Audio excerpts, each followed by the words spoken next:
Hi, Mr. V. Okay, this is for the extra credit assignment, and I have to explain the movie Hotel Rwanda and the Rwandan genocide to my family. Okay, if you don't believe me, my family is right here making dinner, and I'm gonna be explaining the movie and the Rwandan genocide to them. Okay, guys. So during the Rwandan genocide, there was two different groups fighting each other, right? The Hutus and the Tutsis. And it was like a civil war basically going on within Rwanda.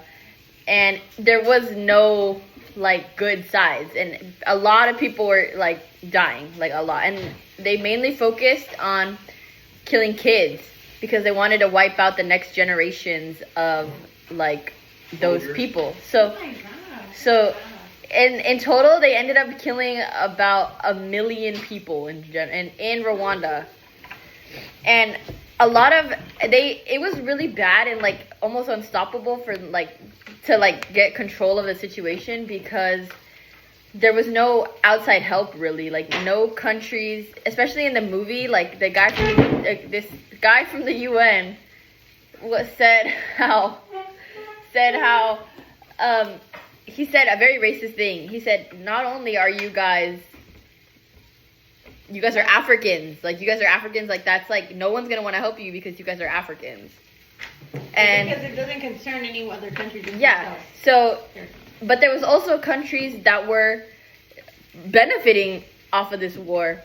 Like, the French, I believe, were supplying the Hutus with all of their weapons. And in China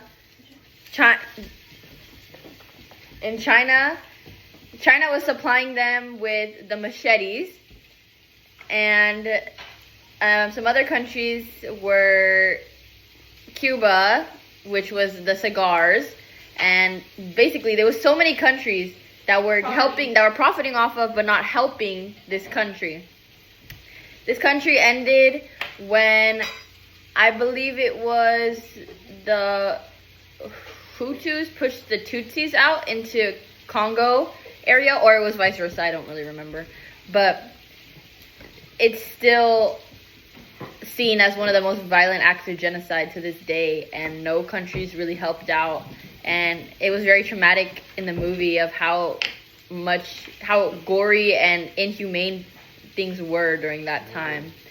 And were there any political leaders or anything in those groups? The political leader in Rwanda was killed by Tutsi rebels, which ultimately started the war and like only made it more tension rise between the two.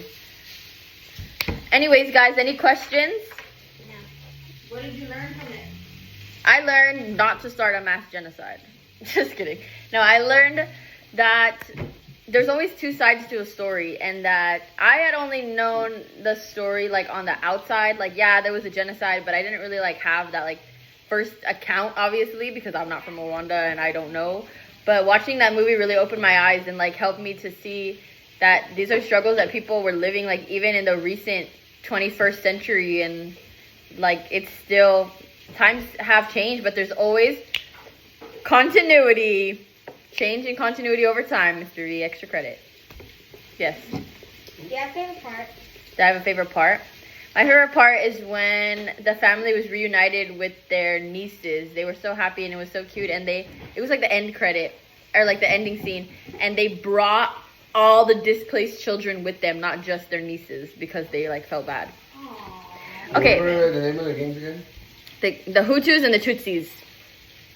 How come they couldn't be a little more gangster? Okay, that's enough. Thank you, Mr. V.